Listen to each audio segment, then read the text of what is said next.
Well, hello out there. It's a bright sunny morning here at Badger Rock, and it is even brighter and sunnier, ooh, and windy because the dandelions are blooming. If you have been walking around with your eyes open, you have seen little tiny sunshines springing up all over the place this week. It is dandelion season 100%. And so what we are doing today with this workshop and also with our classes is we are learning to eat all the parts of a dandelion because every single piece of a dandelion is edible and useful and not only a great food, but also a great medicine. But before we start cooking, I want to show you all how to identify a dandelion because there are lots and lots and lots of dandelion lookalikes that are not dandelions. So if you want to come closer and get a closer look, I will show you some ways that you can tell. So if we get down here on the ground with the dandelions, you'll notice that all the leaves come out from the base of the root. That's called a basal rosette. We do not have any leaves coming off of any stems. They just are coming, looks like, directly from the ground, right? That's called a basal rosette. A lot of dandelion lookalikes have flowering stalks, but then they'll have more leaves coming out of the stems of the flowers. So look for that basal rosette of flowers is one key. The other thing is, if you look at a flower, it is one flower on one flower stem. That's it. There's not a lot of other flowers. There are no other flowers branching off that stem. It's just one. One flower, one stem. And if you break it, you'll see this milky white sap coming out of the dandelion. That's another hint that it is an actual dandelion. And then the last thing to look for is on the leaves. If you look at the leaves, they look kind of like a sawtooth almost shape. Dandelion in French, Dandelion is the tooth of a lion. If you look, it looks like lion teeth. Anyway, if you look at the back of the leaf, there's no spikes or hairs or things going up that back rib on that leaf. It's just smooth. So a lot of the lookalikes will have spikes or hairs on the back of the leaves. So basal rosette of leaves, one flower on one stem, and no spikes or spines on the back rib of the leaf. So those are your telltale hints that it actually is a dandelion. And when you harvest it, if you're going to be using the whole thing, you're going to need a shovel because these roots are actually really long. They're tap roots like a carrot. Look how long those roots are. They go down, down, down. So make sure you get down deep with your shovel to get them out.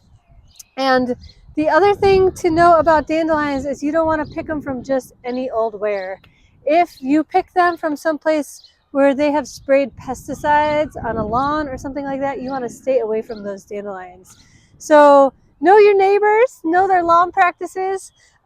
Pick them from your own yard if you know that your yard doesn't have any chemicals sprayed, and also know the history of your soil.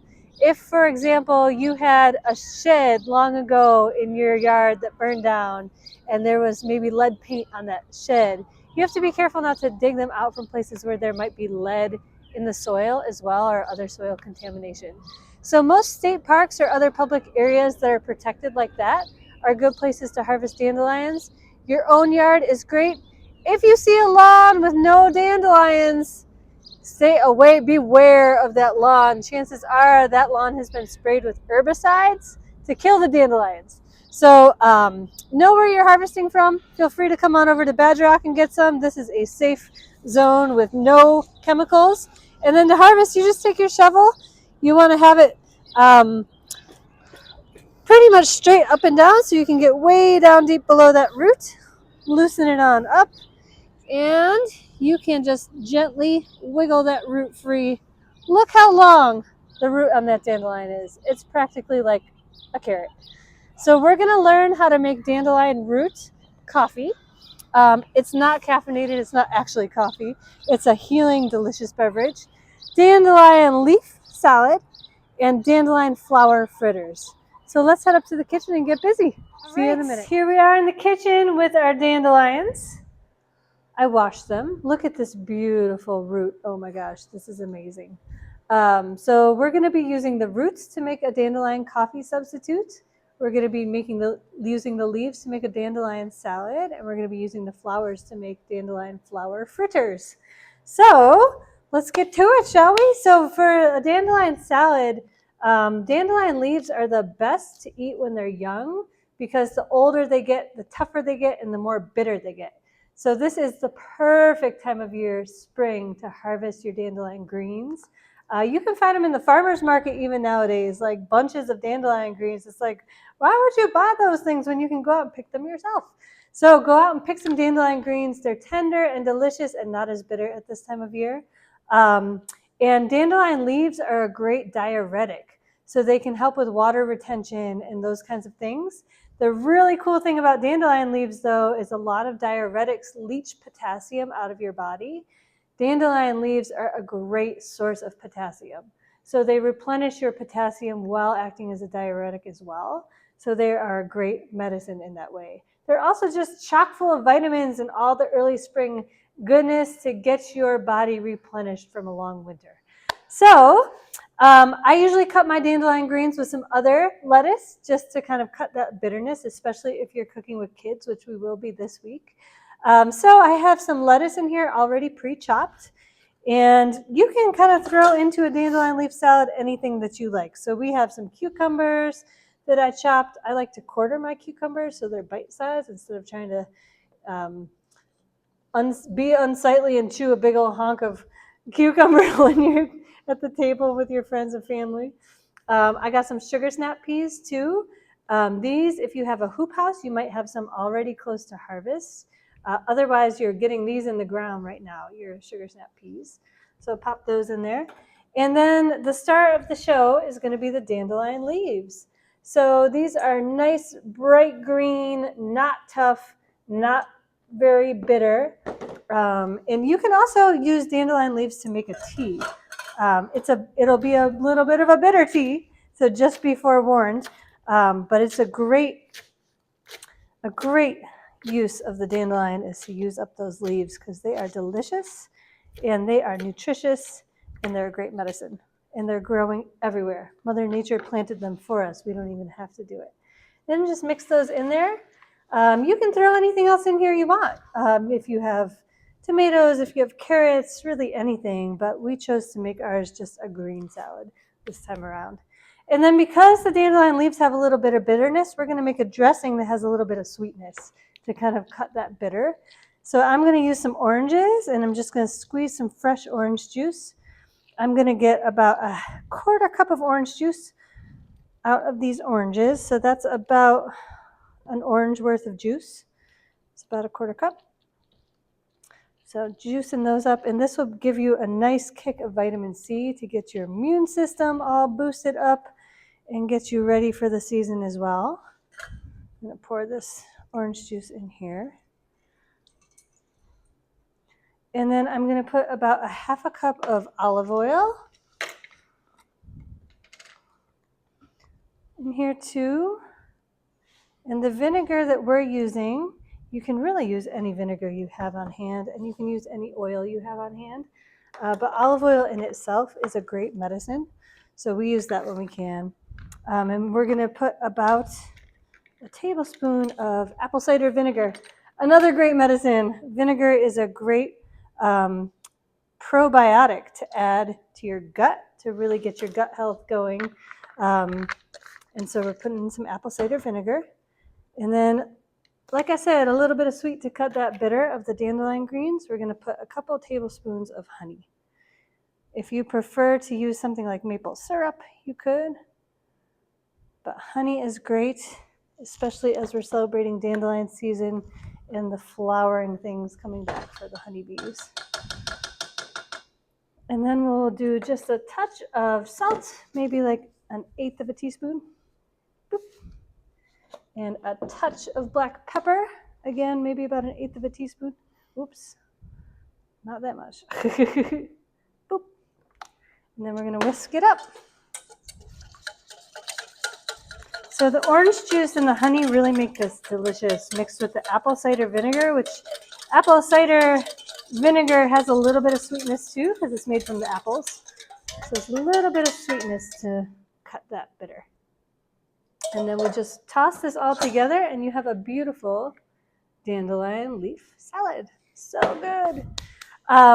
But don't stop there. You can also use the roots. So what we're going to do with the roots to make a coffee is, you see these little skinny roots and the ones that are coming off the main root that are just kind of super skinny. So we're going to roast these roots in the oven. So you want to take those skinny little roots off so that they don't burn in the oven. So I'm just going to take those little roots, those little root hair looking bits off. Make sure you wash them well.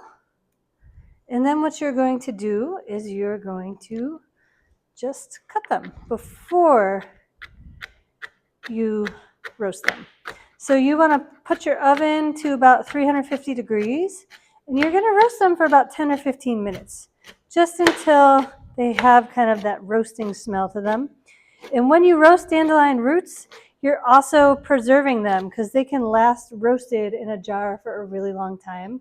Sort of like you have your coffee beans in a jar or a container to use them over time. The same can be done for the dandelion roots.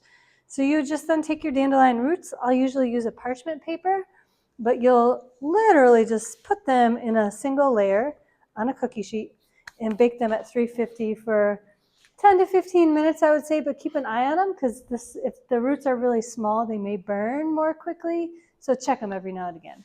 Then you're going to pull them out of the oven, and what you're going to end up with is dandelion roots that are roasted. So this is what we're using for our class today.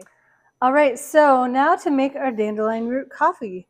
So it's about 1 cup of water per 1 tablespoon of roasted root is what you want to go for. So depending on how much coffee you want to make. So I put 4 cups of water in here. So I would put about 4 tablespoons of dandelion root in here.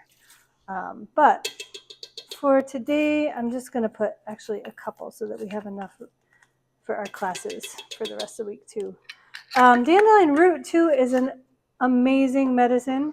It is great for iron. So it's got a lot of iron in it. So if you're anemic, dandelion root is a great medicine for you. It is also a great liver support herb. So it'll support your liver, which is your detox organ. So help your body with detox. It's also a great herb for constipation and very gentle. So you can even use it with kids for that issue as well. And it tastes bitter like coffee. So that's why we call it dandelion root coffee, even though it has nothing to do with caffeine or coffee beans. It has that similar kind of bitter flavor. So what you're going to do is you're going to bring your water to a boil, and then you're going to turn it down right away to a simmer. And just simmer it for, you could do it as short as 5 minutes. You could do it as long as 15 minutes, depending on how strong you want your coffee to be. So roots take a little while for the goodness to come out of the roots, is why you simmer them a little longer than you would like a tea, like a leaf. So we're going to simmer that. When it's all done, we're going to actually pour it through a strainer so the roots are not in the liquid. All you have is the infused water, which will be your dandelion root coffee. And once you have it done, you can pour it over ice and have an iced coffee, which is what we're doing with our classes this week, or you can have it hot. And some things I like to add, I really love to add a little maple syrup to my dandelion root coffee, and I personally really like to add a little milk. And last but not least, a little cinnamon. So these things make it really good. And in fact, when you're roasting your, or when you're simmering your roots, you can just add your cinnamon right at that time so that they can kind of absorb that flavor as they simmer. So we're going to let those go. Just let them simmer for a while on the stovetop, pour them through a strainer, add your fixins, whatever you like, milk and syrup, and that will be your dandelion coffee. So simple. If you want to throw a little burdock root in there, that's another great liver support herb. If you want to throw a little chicory root in there, another one. So you can also mix and match your roots, which we have done in this class before as well with our kids. All right. And while that's going, we're going to hop on over here and learn about dandelion fritters. We're just doing a dandelion feast over here, y'all. So you can have an entire meal made of just dandelions, plus all of the other things we're adding in, of course. But the dandelion fritters we're going to be making, it's just basically sort of like making pancakes, but adding dandelion flowers, because dandelion flowers are also edible. You can make dandelion wine using the flowers. We're definitely not doing that with our classes, but you can do it. And so really, a really easy way to make pancakes is 1 to 1 to 1. So 1 cup of flour, 1 egg, 1 cup of milk. 1 to 1 to 1. Simple, 3 ingredients. You can add a little salt if you want to, like just a touch. I think probably an 1/8 teaspoon will do it for the salt. And then you're going to mix these all together until you get a batter.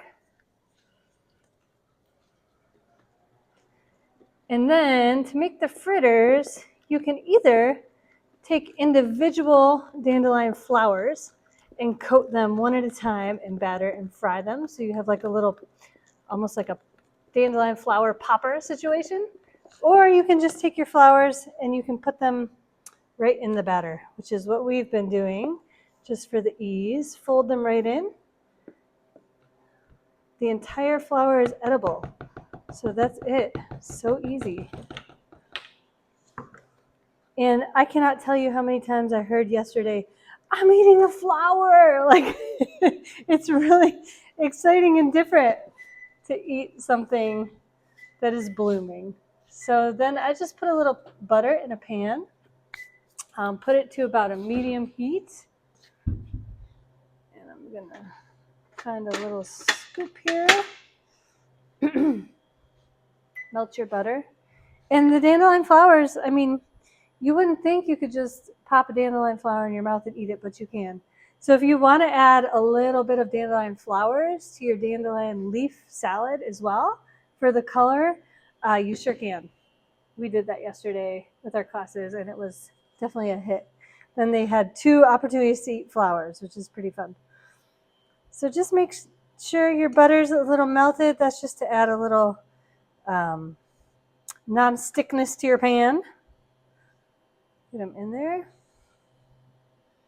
And then once the butter is melted, you're going to just make sort of silver dollar size pancakes is what we did. So just take a little scoop of the batter. You can just pop it in there. You can see those flowers in there. Scoop that butter to the side. You can get 3 or 4 in a pan and just get the heat up a little bit. Oops, these pancakes are going to stick to, or these fritters are going to blend into one. Well, let's make one big dandelion fritter. We can do that too. Make a pan-sized version. There. Flipping this is going to be interesting. But basically, you cook it like a pancake. So we're going to let it brown, get to golden brown on one side. We're going to flip it and golden brown it on the other side. And then what we're serving these with is applesauce. So dandelion flowers with applesauce. Again, the flowers are a little bit bitter. So that's a great way to cut that bitterness with a little bit of sweet. So if you have a dandelion feast of your own, let us know what you thought. If you have other dandelion recipes that you like to make, pop them in the comments. We'd love to hear. And happy foraging, y'all, and happy spring. And go enjoy, if nothing else, all those little golden flowers popping up millions and millions in your neighborhood right now this week. Thanks for tuning in, and we'll see y'all next time. Okay, we thought we'd come back and show y'all all the way through to the end of the process with the dandelion root coffee and also the dandelion fritters. So these roots have been simmering in here now for about, I would say 5 minutes to 10 minutes. And I filled this pitcher with ice. So I'm just going to pour this coffee through. And you can see it's got a nice golden color. So at this point you have your roots. You can compost those. And you have your dandelion coffee, which you can pour in a cup and add maple syrup, milk, and enjoy a delicious beverage. And for the fritters, I'll come around over here. So it really is basically like a pancake. So we cooked it through on both sides. You can see the flowers in here. and you can enjoy it with syrup. You can make a savory pancake.